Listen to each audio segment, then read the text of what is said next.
Thank you guys sa support. Para actually, tagakain po ako sa house. Magluluto lang ako para sa Mars. I love it. Thank you for that.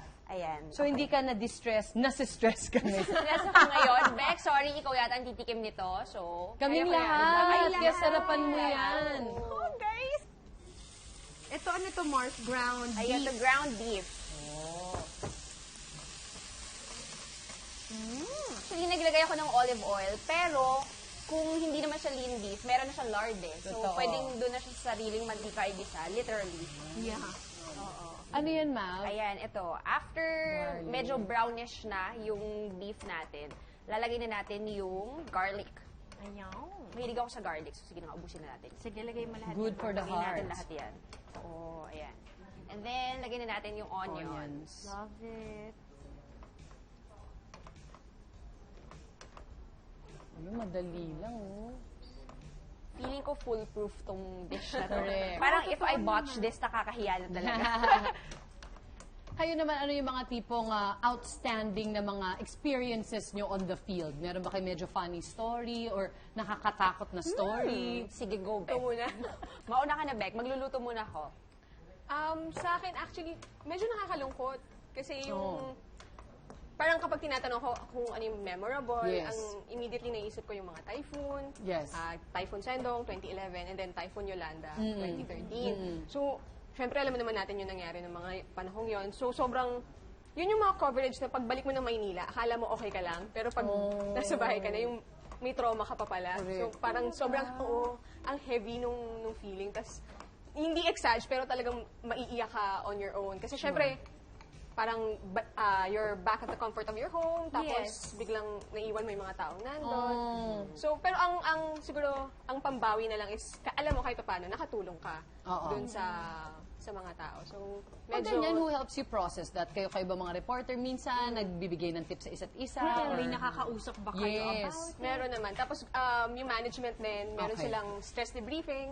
Oo, very important. meron kaming kausap na expert. So, nilalabas lang talaga namin yung nararamdaman. And then yung family mo, kailangan mo rin talagang kausapin. Oo, kasi trauma yun. Parang war shock yun actually di ba? Yung parang, oo nga. Alam mo, hindi ko nga naisip na ganun pala kahirap din yung mahirap din siya mga talaga. pinagdadaanan mo. Parang kapag nandun ka na, isipin mo, sige, interview, tapos punta ka sa iba-ibang lugar. Yes. Work. Correct. Parang yung kanta yan. tama. work lang. Tapos biglang, at the end of the day, mararamdaman mo na lang talaga na ang bigat. Yes. Stress ka na pala. Parang puro adrenaline ka lang nung time na yon. Tapos nung medyo nakapahinga ka na, mas tsaka masad mo ka lang na. na, oo nga. Ikaw, Ayan. Map, ano naman nilagay mo dyan? Ayan, ito. Naglagay na tayo ng tomatoes, diced Okay, tomatoes, and then season to taste. So, salt and then pepper. Ito. Ikaw naman, Map, ano naman ang memorable experience? Stress. Pag-roll ng Ano eyes. agad? Stress din siya. No, kasi panggabi ako ngayon. And alam naman natin na uso ngayon yung mga Yes. drug pushers, police encounters, ganyan. So, Busy-busy ka oo, lately. busy. So ngayon, kasi 'di ba, yung shawarma talaga, usually nilalagay siya sa pita. Yes. Pero itong version na to, dahil lettuce shawarma nga siya, lettuce yung pagbabalutan natin sa kanya. So pwede siya if you're on a diet, or kagaya ko, hindi ako mahilig sa carbs, so gulay. Wala, hindi Kaya ka lang ang payat mahilig? mo, Hindi lang ako mahilig Hindi sa lang carbs. dal-uso, hindi? Hindi. Oh. So, hindi ka makanin, Hindi ako kumakain ng plain rice. I eat garlic rice. Meron akong kilalang yan. ganyan. Oh my Pagka gosh. plain, pag walang lasa, ayoko.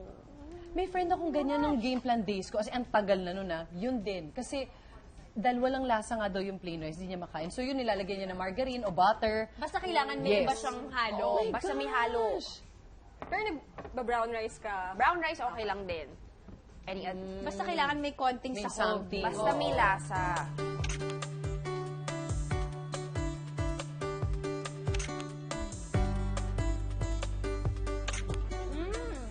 So, Pwede.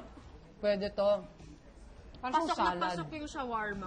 No? Nagpapaka-health. Mm-mm. very healthy.